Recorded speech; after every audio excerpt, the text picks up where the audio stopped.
Well, welcome to this Political Tours Insights webinar. My name is Dan Damon, and with us is Derek Scally. He's an Irish Times journalist. He's based in Berlin. He's been on his travels around, I suppose, what we can call frontline states now, Derek, in the Baltics, exploring the issue of neutrality, which is, of course, very much a challenge for Irish politics, and we'll hear a bit more about that as we have this discussion. I can see that there are plenty already who have joined us for this, and there is a Q&A box at the bottom of the screen, if you can find that, and you can ask your question, put your question in there, and then I will either put them to Derek or you can put them yourselves, join our discussion live. This webinar is being recorded, of course, just to let you know that. So, Derek, it's a real pleasure to meet you. I've read a lot of your stuff over the years from Berlin, German politics being particularly tortuous over the past few years of the end of Mutti, Angela Merkel hanging on, trying to bring her country to a place where it could take new leadership. We won't get the chance to discuss that very much this time, but it is certainly very interesting. But what I would like to ask you is to talk about your trip around the Baltics as the war in Ukraine flared up and as they faced up to their own neutrality. You went to Finland, you went to other Baltic states that are already NATO members. Of the countries you went to, was there a sense of panic, or was it determination, or a mixture of both? What I was fascinated by was how different. I'll concentrate mostly on Sweden and Finland because on the one hand, we, particularly here in mainland Europe or even in Ireland, we think of these as sort of one sort of Nordic group with very similar minded. But of course, anyone who knows the region knows the Danes are very different to the Swedes, very different to the Finns. So I was fascinated by just how different this journey, this NATO journey was for both of these countries. The Finns couldn't have been many more laconic. You know, they were just so relaxed. This is part of the Finnish character, and you always know in Finland you have to dig a little deeper to see what's really going on. But the Finns really were very unsentimental. They said, well, we kind of figured this could always happen. We've kind of been preparing for this for 70 years, 80 years. So it's happened. So we'll do something. It'll work out. NATO should be glad to get us. And then when I went to Sweden, it was a much more emotional affair. The Finns were very unsentimental. The Swedes, I sensed there was a lot more emotion, sentimentality. This is a part of their identity that they feel they're giving away or rushing to throw out the window, as some people would see it. 200 years of neutrality, non-alignment, haven't experienced a war. And there's two ways of looking at that. Some would say the Swedes have made the world a better place with the Olof Palme legacy and so on of disarmament and trying to create a more peaceful world. So for some older Swedes to get rid of that, it's very painful. For some younger Swedes they said, we've just been riding on other people's coattails. It's time we grew up. So the Finns, very, very realistic to the bleeding edge realism. The Swedes, a bit more of a painful rendezvous with reality, I'd say.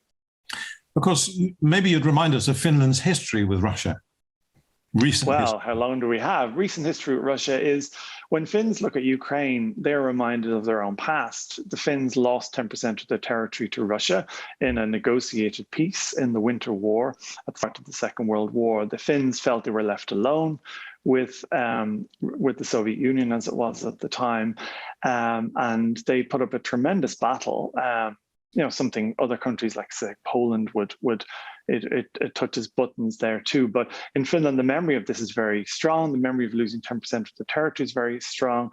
I spoke to Pekka Haavisto, the foreign minister. He said, well, my father fled from Viborg, one of the towns that was lost to the Soviet Union. So for them, the potential of Russian Soviet aggression has always been there. It lives in older Finns walking around Helsinki today. So there was no sense of surprise at what is possible from their large neighbor. But they have worked for the last decades, some would say worked a little too hard to kind of create a balance with the Soviet Union and then with Russia. They share a 1,300-kilometer border.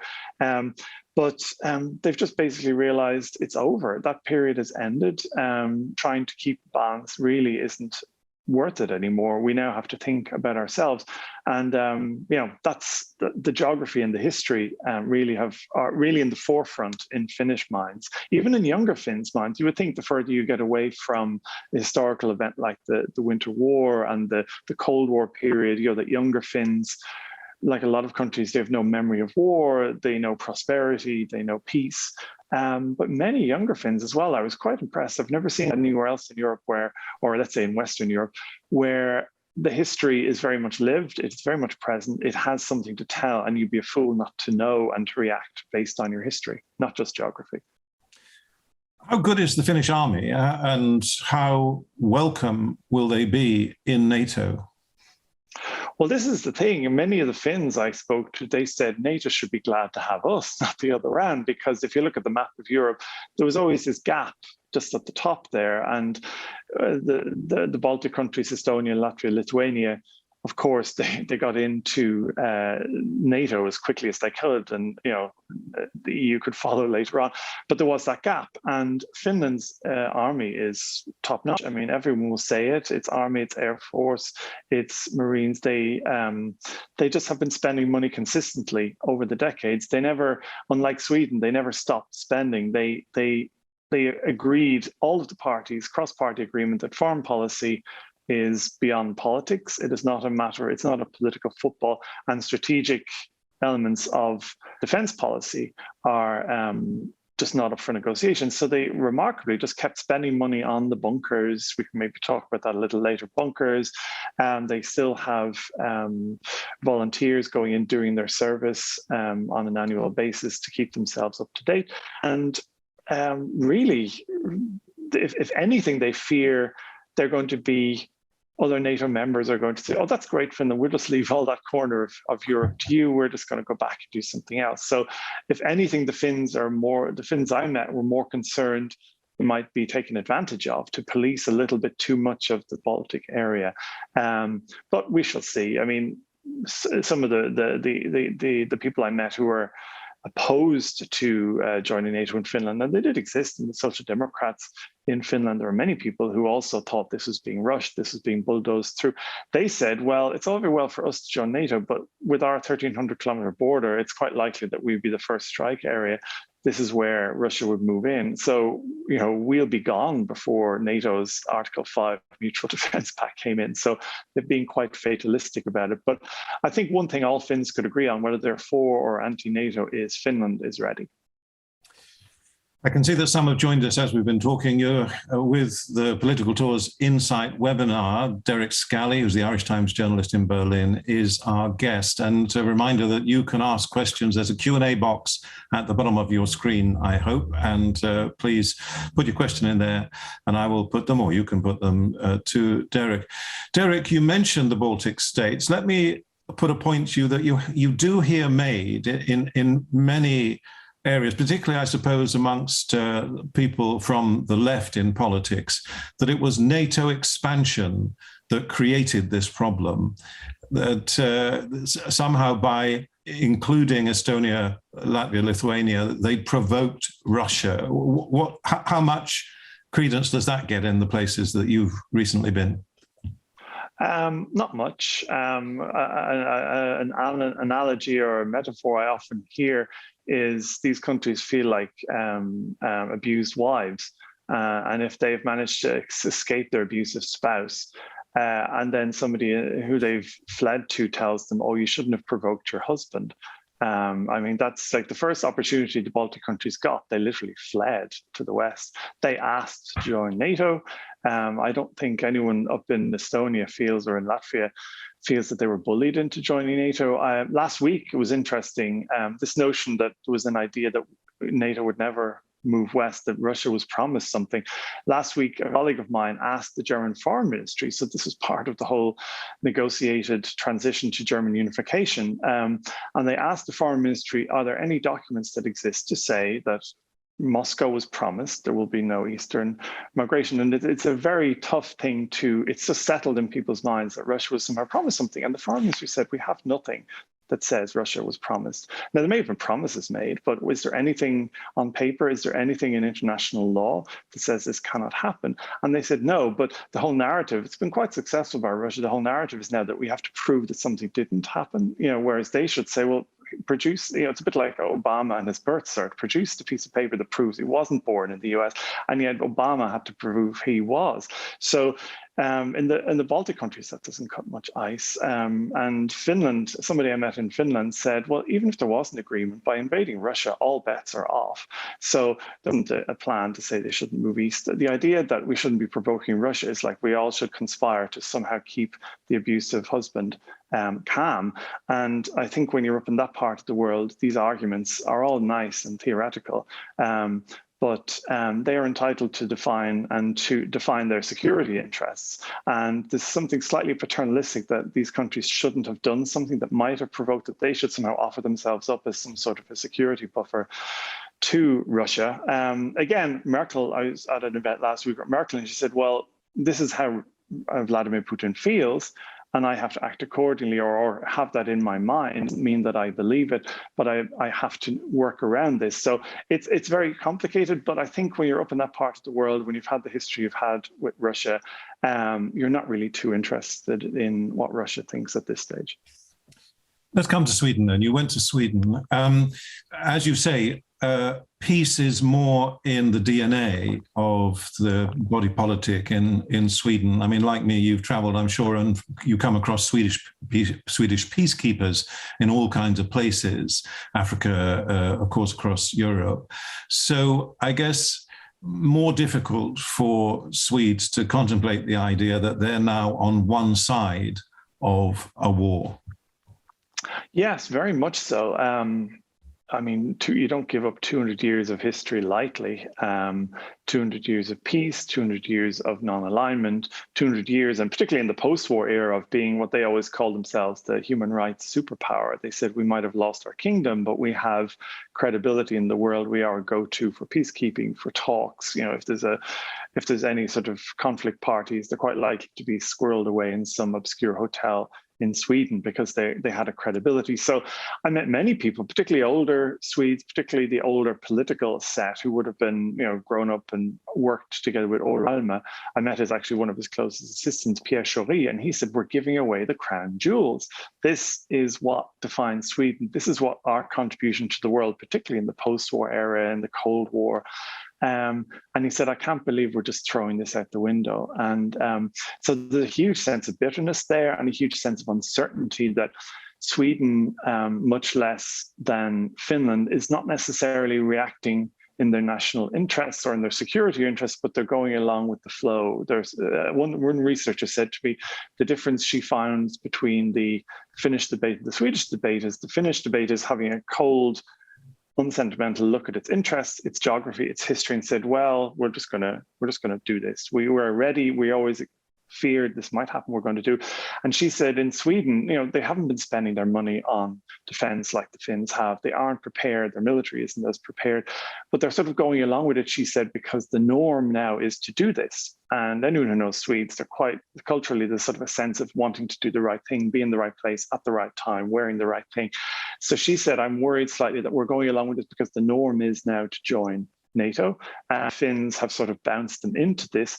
And a military strategist I met, he said, oh yeah, like we haven't actually discussed anything about this. It all happens so fast. Think of it, end of February, Vladimir Putin invades Ukraine, middle of May, end of May, they're on their way to NATO. And he said, grab your popcorn, because nobody has actually discussed in Sweden what kind of NATO member do we want to be.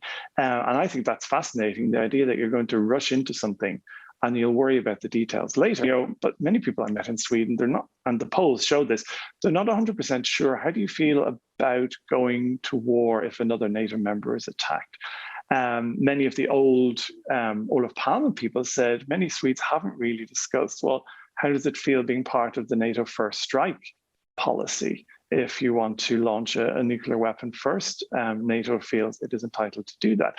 So for a country that spent so much of the post-war era working against nuclear weapons, to be now under this nuclear shield, is something that perhaps hasn't really been discussed as much. There was just a sense of we must go along, we must be part of this shift. And of course, with elections coming in the autumn, there was a political interest for the ruling Social Democrats to make sure that this happened fast. Otherwise, it would be an election issue.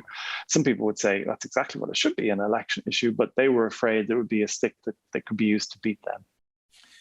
Did you, in any of your conversations in Sweden, get to discuss this issue that Turkey has raised, that Sweden's been harboring what they would like to call, the Turks would like to call, Kurdish terrorists, at least those who are campaigning for better rights for the Kurds?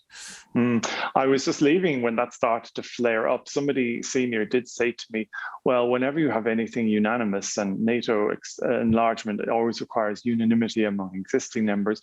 One person said, oh yeah, well, whenever you have unanimity, somebody will always try to exploit that for their own ends.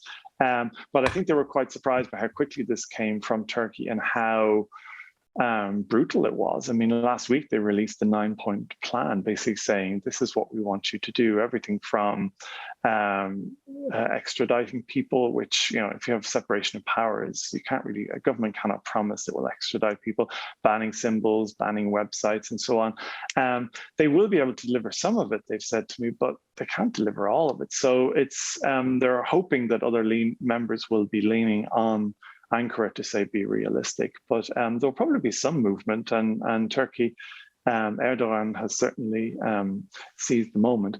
But it seems to be more, from my understanding, and I did leave just this was flaring up, from my understanding, it does seem to be affecting Sweden a bit more than Finland, but of course their applications are sort of intertwined. Which demonstrates that it's not going to be easy, is it? I mean, NATO, no. Like the EU, the principle is unanimity, but it's never as easy as it sounds. Indeed. You mentioned the possibility of nuclear war, and of course that brings us to the challenge for Ireland. How did you answer the question, I think a Finnish diplomat put to you, that how come Ireland is celebrating a century of its independence from Britain and yet relies almost completely on Britain for its security, its military security? Well, this is the hot button issue. That quote has been doing the rounds in Ireland because it literally sticks its finger in the wound. The contradiction at the heart of basically Irish identity. The Irish state emerged 100 years ago from the British Empire, but it has never really felt the need or the ability to defend what it is very proud of. And Ireland has no plans to join NATO. And to be honest, I can't really see that happening. Ireland's history is different. Ireland's geography is different to Sweden and Finland. But it has this, Russia's attack has definitely sparked a debate on defense. I would say it's a debate about maturity, about a state saying, we have good things that are worth defending. We are worth defending. And the idea of hoping to be able to call on a neighbor is difficult. I mean, I'm living abroad, so I'm not party to the negotiations or the debates on the ground. But looking in on my homeland, I'm always fascinated. You either get people saying, well, why would anyone want to attack us? Which to me sounds like a very deep-seated inferiority complex. Or somebody will come and rescue us, the Brits or somebody else in NATO, which sounds to me like, you know, borderline narcissistic disorder. So a state has to say, what do we want to do? And we had a cyber attack in the middle of the pandemic. Hackers who we believe were a link to or some connection to Russia hacked our health system. They basically paralyzed the computer network. People were trying to battle a pandemic with pens and paper, cancer treatments. Everything was already up in the air. So I would have thought the idea of spending money on cybersecurity, which is one of those things that Ireland should be doing. It's home to so many big multinationals in the tech business. This should be our superpower, being the safest cyber place in the world.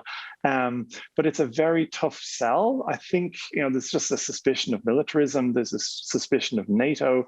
There's a suspicion of a small country being sucked into something that's out of their control.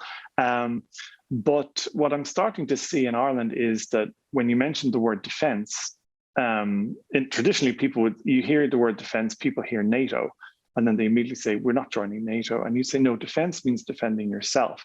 So I think it's just another stage of Ireland's development as an independent country, that maybe it would be a good idea to be more tuned in and interlinked with the European common security and defence policy. You saw Denmark has decided we want to give up our opt-out on that. We want to be at the heart of that debate. So I think for countries like Ireland, for countries like Denmark, smaller countries, obviously Denmark is a founding member of NATO, but there's certainly a case to be made that there's a lot to be done for defence on the EU level, and NATO and Ireland can wait for another day, probably in the very distant future.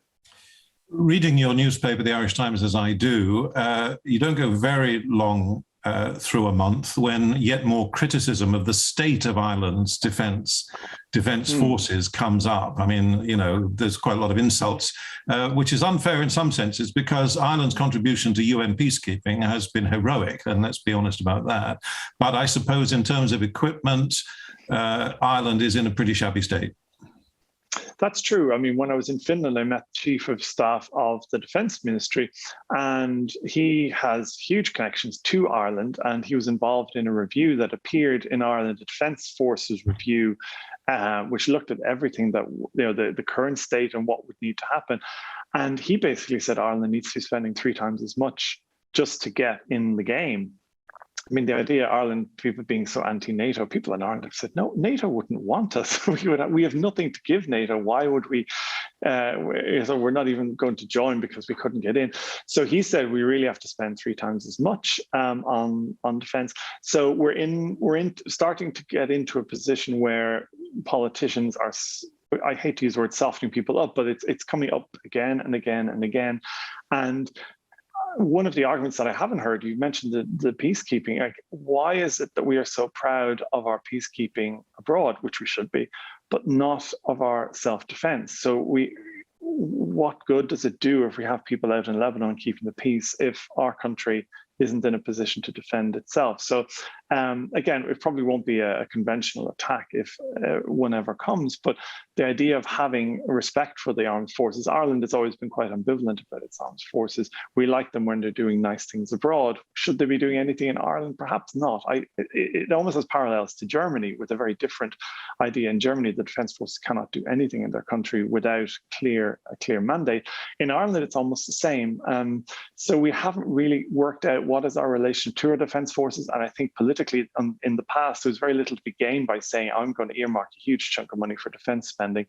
Politically, it's so much more to be gained by spending that on hospitals or schools. But I think now something is starting to change, and it'll be interesting to see if Ireland becomes slightly more enthusiastic on security defence debates in Europe. I mean, you've mentioned the need for cybersecurity as opposed to conventional, but I mean, there was a flurry of nervousness, wasn't there, when a Russian warship was off the west coast of Ireland, and wasn't it that the fishermen felt that they were under threat?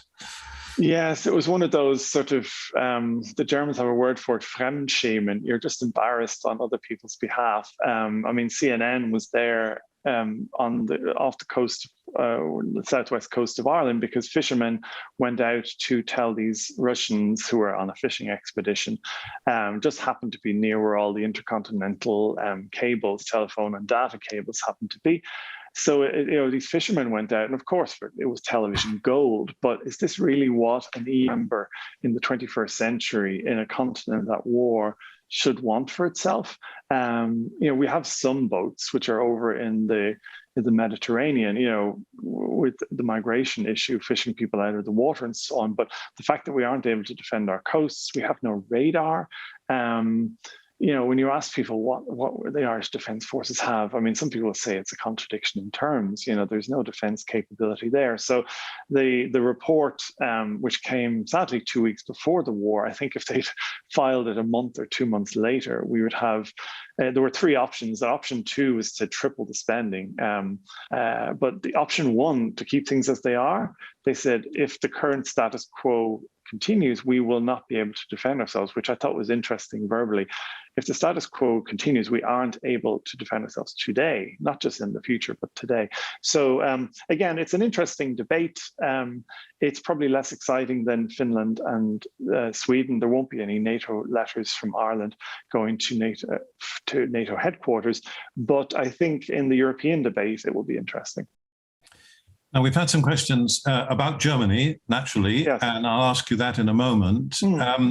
But I just wanted to talk about another neutral country, which you know very well, which is Austria, which again has been having certainly not the same level of debate about its neutrality. There seems to be no suggestion that Austria is going to give it up in any way. But what is the debate there, or what's the discussion there? The discussion is that there's no discussion. It was fascinating. It would have made more sense environmentally and so on to fly from Finland to Sweden, but I actually went Finland, Vienna, so Helsinki, Vienna, Stockholm, which was actually turned out to be very interesting because going to Vienna was like having an astringent. Suddenly the debate was stopped. There was no debate. The Chancellor Nehammer, he just basically came out and said there is no debate until we are not joining NATO, case closed. Which was certainly an example of political leadership, how you stop a debate. But a bit like Ireland, I think Austria has some awkward questions ahead of itself. It's decided that neutrality is, like Sweden, part of its DNA. Austria also likes to think of itself as this is what defines us. Neutrality, they would say, has contributed to it being the second seat of the United Nations in Vienna. So there's no real political interest in touching that status quo, but they have said they will be spending more on defense. So they will increase it to 1% of GDP as opposed to the NATO 2% minimum. So I think there'll be a lot more going on in the background behind the scenes, but definitely the public has been so trained over the years to think of to think of Austria as neutral. I don't really see much happening there, nor do I see any particular political interest or political gain to pushing the issue. And I met several of the, let's say, older generation political scientists and peace researchers, and they said, look, unfortunately, the way the world is looking at the moment, there's going to be a big demand for neutral countries, non-aligned countries in the near future, whenever, let's say, Ukraine and Russia, hopefully soon, have to sit down at a table. It's unlikely they'll be going to Stockholm anymore, but maybe Vienna would be an option. Diane Cook asks, thinking about Irish neutrality and defence, if there were to be a united Ireland, then what would that add to the debate? But I mean, I know that the idea of a united Ireland is far in the future in most people's political imagination, but the debate's always there. You know, the border poll question always comes up, doesn't it, time after time? And here we are talking about the protocol once again today. So perhaps you could answer Diane's question. What does the link, what does the border mean when it comes to defence in the Irish context? Yeah, Diane, you've really thrown a spanner in the works where there already was several spanners. I think it would make things incredibly difficult because military fatigues in the Northern Ireland context and in the border context have a very different connotation for people in the north and people in the south. I come from Dublin, so from the south, so our only notion of army people in fatigues would be crossing the border once a year when we're on holidays to go from, let's say, from Sligo in the northwest into Enniskillen in Northern Ireland. Of course, anyone who's seen the recent film Belfast from Kenneth Branagh knows that, you know, the British Army has a very, very burdened history in Northern Ireland, and that isn't going anywhere. So the notion that the Irish Defence Forces would somehow be more welcome to a unionist community is very unlikely. But I think perhaps one issue that could be coming up would be common defence. Maybe it was already part of the Good Friday Agreement, I'm not sure, but, you know, can we defend the island of Ireland? Is there something that we could be doing with the UK as a new post-Brexit, post-Boris Johnson possibly program that there will be a co-funding for a radar system that would defend Northern Ireland, regardless of whether it's part of the UK or a new Irish arrangement. But to be honest, it's so complicated. I don't even want to think about what that would mean. It's people say, United Ireland is far away. Maybe it is. Helmut Schmidt said, in 1985 or 1980, he said, the former German chancellor, he said, I won't experience German unification in my lifetime. So, I don't make any predictions, but adding the defense question is just a whole extra bag of hurt in on top of the rest. Let's come to Germany then, because it's been your home for a good while now, and you've watched the agony over the question of whether Wandel durch Handel, change through commerce, has been perhaps one of the worst policy mistakes in recent German history. Yes, it's been fascinating. Last week we had quite an overdose. We had on Tuesday, we had Angela Merkel, the former German chancellor, 6 months after she stepped down, in the Berliner Ensemble, the Brecht Theater here in Berlin. And she was giving a public interview, which did turn into a bit of she had to defend herself, saying, I'm not going to apologize. I did everything I could to the best of my ability in the context of the time. And I didn't hear a lot of protests back then. So all of these experts who now say I did everything wrong, where were they? That was sort of the general gist of her approach.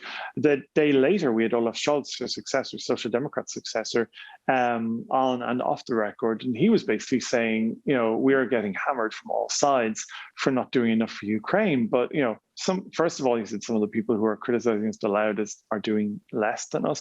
We have delivered quite a lot of light and medium arms, and the heavy stuff we have to just get there, tanks and other equipment. But he said, Germany has transformed itself in 6 months. It has agreed to give arms to a war party, which shatters every post-war taboo. And secondly, it's spending 100 billion to update its armed forces, which are in a desolate state. So he said that's quite a lot. Obviously announcing something is one thing and actually getting it on the road is something else. But he feels that, Germany is getting unfairly bashed around the head because they've come a long way in just 6 months since Angela Merkel stepped down. Yeah, Wandel durch Handel, this idea of you can transform a country through trade. Many people would still say it's not wrong. And Germany wasn't the only country trading with Russia. And this isn't special pleading, but Germany wasn't the only country taking gas from Russia either. And there are lots of countries that are more dependent, but somehow Germany has become a lightning rod for everything. We all feel we did wrong with Russia. And because Germany did take probably more energy proportionately and probably was trading more proportionately, Germany has become what they would call here the Sündenbock, the scapegoat. I think a lot of countries have a lot to question. But I think because they're being beaten up so much in the international press, the appetite for actually engaging with oneself when you're being attacked from outside is always slightly diminished. How's it going actually with disengagement from Russian energy sources in Germany? I was looking at some numbers, and it's quite interesting. Until February, Germany was drawing 55% of its total gas. Gas, if I remember rightly, is about 20% of the total. But of the gas, 55% was coming from Russia up until February 24th. We're now down to about 30%, which by my reckoning is quite significant. Obviously, they'll need to get a lot lower than that by the time winds along. They also say they'll have liquid gas terminals up on the North German coast within a year, but that means there's a winter to get through. But even just today, they're already talking of what's the plan for one of the big refineries in northeastern Germany, which basically produces all of the petrol and diesel for all of the former East Germany. They've said, no, we're just going to cut off everything that's coming there, all the fuel, all the oil coming there from these pipelines from Russia. We don't want it anymore. So ironically, despite the human tragedy, which should obviously always have priority in any discussions, despite that, it almost seems in one reality that Vladimir Putin's war on Ukraine will actually give Germany the kick up the ass it's been needing. For 10 years, it's been talking about being a renewable energy superpower. It will be, 10 years ago, Angela Merkel said, we're closing down our nuclear power plants. So that's going to kick in this year. The last 2 nuclear power plants will leave this year. but they've been flutering around, as they would say in Ireland, with everyone who had an objection to anything has come out of the woodwork. So whether it was pipelines, whether it was electric masts, whether it was wind turbines, and it's sort of the not in my backyard. It's just in Germany it was an epidemic. So the government now has basically said we're going to cut away all of the objection, the ability to object. So because we need to do this now. So the urgency to do something on energy, to be to finally get where it wanted to be 10 years ago it actually is happening. The energy is quite significant. And the terrible irony would be that if Vladimir Putin actually helped Germany drop its energy addiction and become a post-carbon industrial economy that hasn't been tried before, it's a very, very, very big experiment. They're walking a tightrope, but everything is changing. So why not that? You can have an instinctive belief in German engineering, don't you? That they'll find a way. Have you been to any of the sites of Nord Stream 2? I mean, I just wonder, this was the gas pipeline that was almost ready to open, wasn't it? Bring yet more. Yes, up in northeastern Germany. Yeah, it's still not over. I mean, there's a huge political drama still going on there. But it's the people I've spoken to up there, they're just ambivalent isn't the word. They really feel that they were had by everybody. They feel they were had by Russia. This is former East Germany. Many people there had very positive experiences of the Soviet Union.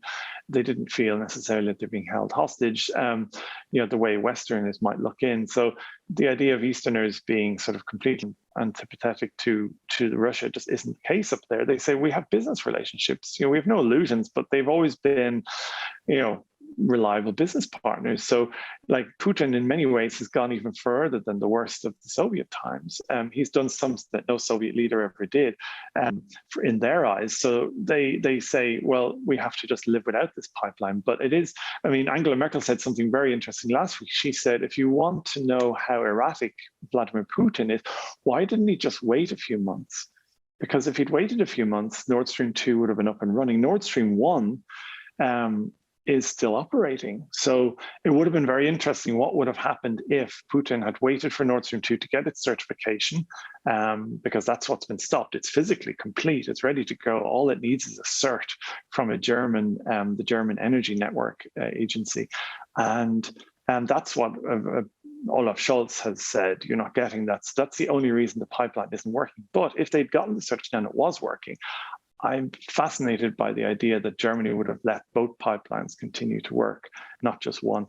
But yeah, the sense of being had by Russia is very strong up there, but also the sense that they've been had by their own politicians. There was lots of dodgy dealings going on. Only the half of it has come out about whether or not the state government of Mecklenburg-Western Pomerania, which is the northeastern corner of Germany, whether they actually set up sort of a trust as a clearinghouse for payments, because as you know, with sanctions, it was very difficult to complete Russian EU sanctions and US sanctions on Russia. It was very difficult to get the pipeline finished. So the northeastern state of Mecklenburg-Western Pomerania set up a foundation where funneling Gazprom money through their foundation, ostensibly set up for environmental protection, to hire the boats, the equipment, and what have you, to actually get the pipeline finished. So, and that's the leader in that state is from Olaf Scholz's part. So, the political fallout of this non-operating pipeline is happening before our eyes. Where is Gerhard Schröder?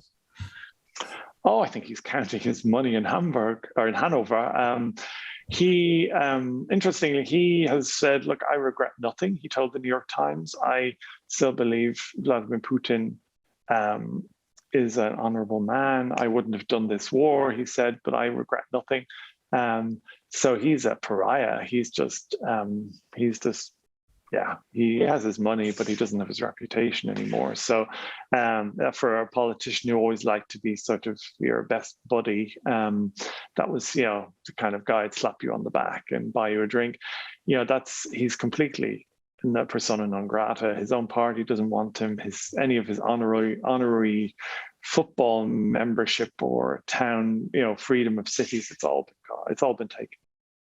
Amazing, and yet he was, as you say, much admired, wasn't he, for his ability to well, interestingly, bring people himself. together. I was talking to somebody else who was at the Berlin Ensemble thing last week with Merkel, and she said, "What's interesting about Schröder and Merkel, very different characters. Both of them have said, I don't believe I did anything wrong. I mean, Schröder quite clearly did something, maybe not legally wrong, but morally wrong, weeks before, after he was ejected from power in September 2005, the election that brought Angela Merkel to power. After he was effectively voted out of power, but before he left the office, because the coalition negotiations went on so long, he actually signed in Nord Stream 1 into law. So Merkel, when she came in, was basically presented with a fait accompli. Nord Stream, the original Nord Stream pipeline, had to be built. So one, that was very dodgy. Number two, about 6 months after he left office, he joined the supervisory board of the company that supervises Nord Stream. So seriously dodgy on two fronts. But for all of the outrage in Germany now, me and other foreign correspondents have said, well, where was your outrage back then? So, there's huge criticism of Scholz here and of Merkel and of Schröder. But yeah, some of it is a little after the fact. We've had a couple of questions on the tolerance that the German people might have for involvement in whatever NATO tries to do in Ukraine, remotely or not. This question from Simon Jackson: notwithstanding the treaty provisions, how eager do you believe that NATO would be to go into direct conflict with Russia to protect Estonia and other Baltic states? And perhaps you could add to that, what would be the German dimension in any NATO action? Yeah, I'm not a NATO expert, so I wouldn't speculate on that. I mean, technically, they're obliged, if attack on one is an attack on all. The Finns being so their brittle humor, they said, well, when their idea of NATO Article 5 is quite realistic, they said, well, I think when NATO Article 5 is triggered, everyone, first of all, has to defend themselves, and then we talk about others. So technically, we're supposed to rush to assistance, but they sort of said, well, if Finland is attacked first, they probably would have to defend themselves until other people came. And if the Baltics were attacked, Finland would be on the scene. From a German perspective, you don't really get too much debate about what would happen. They believe, obviously, they would have to fulfill their treaty obligations. But just looking at the Ukraine debate, I mean, the readiness to provide Ukraine with arms, Ukraine clearly not a NATO member, the readiness to supply arms sort of peaked in about April, and it's been declining ever since. So we got up to about 55% of the population said we think this is a good idea, and it's dropped to below 50. I think we're in mid-40s now. There's a new survey coming out this week, and I think we'll be down to 40, if not below. So there was a surge of German realpolitik, we must do what we must do. That's been dropping. I think that probably is mirrored by Olaf Scholz's behavior on what he feels he can and cannot deliver. In terms of a treaty attack, nobody's actually discussed that here. Apart from the fact that Germany really isn't in a position to actually do a lot. It has a lot of planes that don't fly, a lot of boats that can't sail, submarines up on blocks up in Kiel. That's why they're spending 100 billion, because they actually, I don't know if they'd be technically able to fulfill their treaty obligations, let alone politically or emotionally be in that position. Well, let me, if I can, I'll bring Simon, who asked that question, into the conversation. Simon, you should be on screen, or at least your name is on screen now. If you'd like to, you've unmuted yourself. So yes, perhaps you'd like to follow up with your question. I think it's purely that if the German population struggles to send arms to Ukraine, I confess, by the time everybody decided whether it was worth turning the world into a cinder for Estonia, it would be too late. Yeah, and you can read some comments in some newspapers where, and the question of Ukraine, people are talking about limits, aren't they? Limits to engagement, limits to support even. Well, obviously, Germany is an interesting case in point. Scholz said in a closed-door meeting with his own party a couple of weeks ago, he said, there is a real danger here, guys, of sleepwalking into a third world war. He said, we're doing everything we can to avoid NATO becoming a direct conflict party with Russia. But he was basically making the case for trying to balance things, not being too stingy, but not being overly enthusiastic, because the road to World War hell is paved with good intentions. He, like, the line he was quoted saying is, "I'm not Kaiser Wilhelm." And obviously, this isn't 1914, but many historians, modern historians, writing about that period, was, well, nobody wanted a world war then either. So I think Germany is getting a hard time in the international press, partly justified, but I think partly, I think people need to reflect on, if you were a German chancellor, would you really want your tanks being captured by the Russians, being used as propaganda, as, look, here we are, it's 80 years later, and here are the German tanks attacking us again. They're really in a bind. And I think Germany has really stepped up in some respects. You saw the same struggle in the Euro crisis, actually. If you remember 10, 12 years ago, Germany being encouraged to act more, and then it would decide what it felt needed to be done. And everyone would say, no, that's not what you need to do. And I always had the question then, as of now, I didn't think Germany necessarily acted well as it could have in the Euro crisis, but it was acting what it felt needed to do. But so if it stepped up to the idea of people are expecting it to decide things, but other countries, I don't think, had emotionally accepted the fact that Germany can decide what it wants to do. So I sometimes wonder which country who is more stuck in the past, Germany, who's afraid to act, or other countries that are annoyed when Germany decides a certain course for itself. I mean, Simon raises a spectre which was more discussed, I think, at the start of the Russian invasion, that if things didn't go well, Vladimir Putin might use at least battlefield nuclear weapons. What kind of discussion is there in Germany on the potential for this to go nuclear? There is. I mean, what I find fascinating is how little this is part of the debate, both in Germany and people I spoke to in Sweden. They said it is fascinating, most of the older generations who remember Pershing debates and should weapons be stationed in Germany, are not huge debates in the past. I was talking to some Green people founding members of the Greens, who said, yeah, this is our big issue, and somehow it's no longer a problem, and though Russia is still the world's second largest nuclear power. So the fact that nuclear isn't playing a debate, I find fascinating. Up in Sweden, they also said, the older people who were campaigning against NATO membership, they said, we simply do not understand why people are not more afraid of this. It shouldn't obviously paralyze us into not doing anything, but the idea that this isn't a problem anymore, they said, really astounds them. So I can't give you an answer, because I don't know why it is more part of the debate, but its absence has left many people very puzzled. Simon, thank you so much for that contribution. Derek? Oh, just one last thing on Simon. I would say what I have definitely heard from Finland and less so from Sweden, but sort of the idea of regional responsibility, that I think if something happens in Estonia, the Finns are first on the scene. The idea, somebody asked me to ask when I was in Finland, how likely is it that Finland would be asked to host some sort of a nuclear capability? Would that sort of ratchet things up as a deterrent? And most of the Finnish military people I spoke to, they said, well, that would make no sense. Putting nuclear capabilities within striking distance of conventional Russian weapons makes no sense. So the idea of things ratcheting up that way is unlikely. But I think in NATO circles, in military circles, the nuclear question is being debated. And when it comes to, as Simon said, Estonia being reduced to a cinder, most of them are quite fatalistic about it, that, one of them might be sacrificed. Would the others then be saved by the rest of NATO? I think the Finns are ready, but I think they'd be worried that a lot of the burden would fall on their shoulders.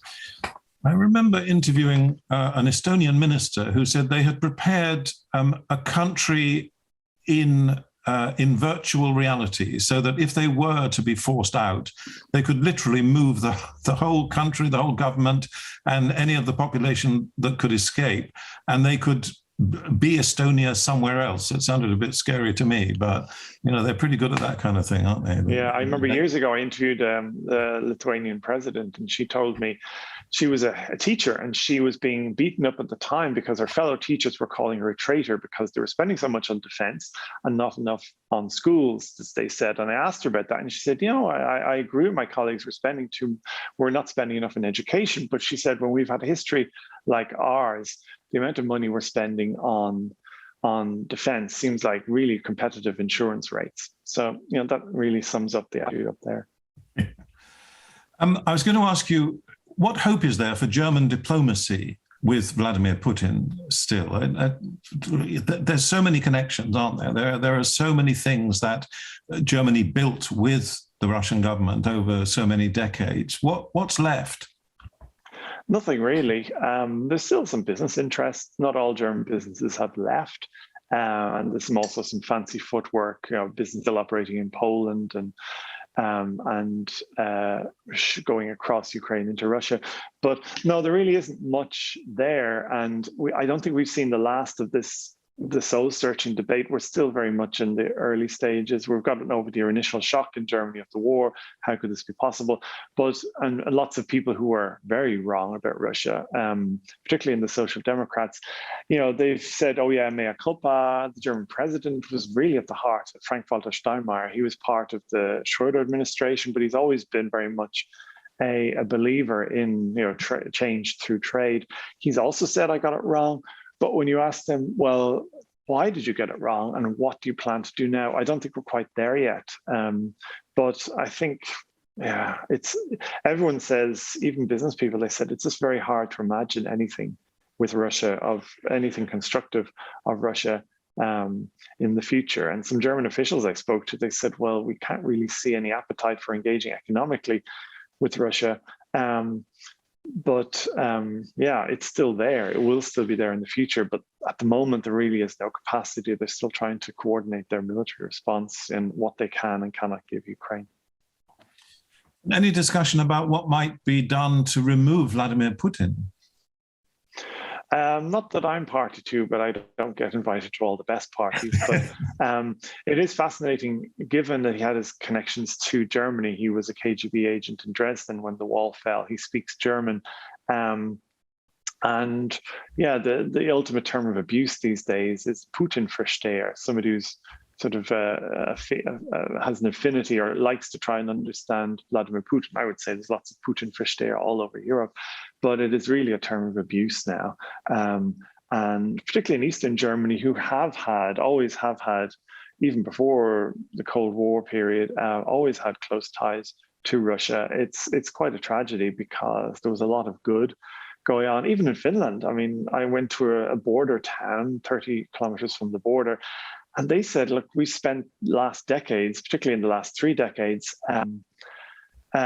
building up ties with St. Petersburg. I mean, the town I was in, Lappeenranta, it's closer to St. Petersburg than to Helsinki. And they said, we were so proud to be this bridge. And he said, now we're just ashamed. So he also said, we're a border town. We live from trade from Russia, but we don't want any of this. And they're not going to get it. So a lot of places along the border, not just in Finland, will have to reconsider. At the moment, they really just don't want anything to do with Russia. I want to ask you about the coming winter before we go. We're almost at the end of our hour together. But just before that, I think Nick Wood, who is traveling with a political tours party, would like to join in the discussion. So see if you can do that, Nick. Hello, Dan, and hello, Derek. I hope you can do this from the bar on board a ferry between Helsinki and Tallinn. Wow, great Wi-Fi, amazing. Ask your question before it crashes. Yeah, exactly. I'm going to say a couple of things. I mean, I was struck by what you were saying just now, Derek, and I think the idea about Finnish neutrality, this idea of Finland being a force that defends itself, its own territory, and now joining NATO to have that sort of backup. But I think there's a recognition also that Finland has not just gone from neutrality, but to becoming a regional power. If you think of the Baltics, they don't have what's called strategic depth. They don't have any other country behind them to back them up. They just got the sea.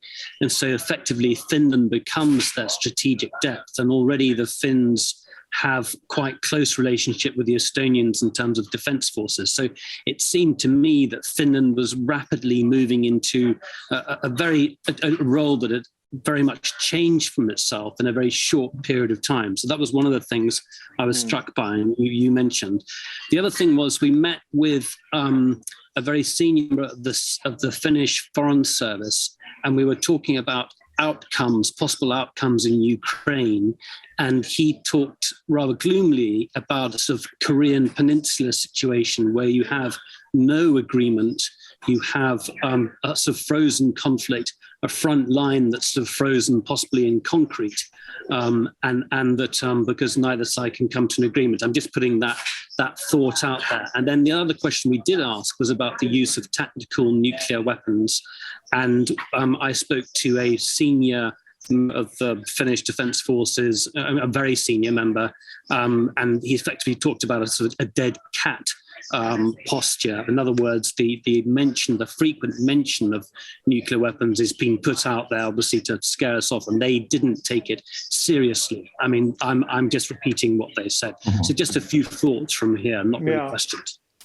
Yeah, that terms of what I heard, Nick. I mean, I spoke to a senior, he just retired, but a senior Finnish general, and he said, look, anyone in the defense world knows that if you start talking regularly in public about nuclear power and nuclear attacks and nuclear capability, that's a sign of weakness, not strength. If you have it and you know it and everyone knows you have it, you don't need to talk about it. So I think that was something I picked up on quite strongly.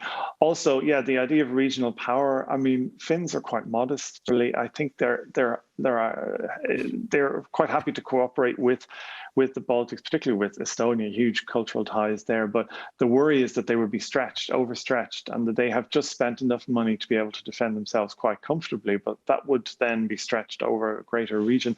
I thought that was quite a common thing I heard. So that not only would they be a security provider as opposed to a security consumer at NATO, but they might be asked to provide a little bit more than they might feel comfortable with. I think that last point is really interesting in that the way people think about defence, and maybe we could talk another time about it, but Finns' concept of total defence, this is a conscript army, and it depends upon huge cooperation from the population. You've got a small population, limited amounts of money, so how do you defend yourself? You've only got about 30,000 full-time soldiers. And this model here, where you have lots of people to fall back on and who regularly do military service, and it seems being very effective.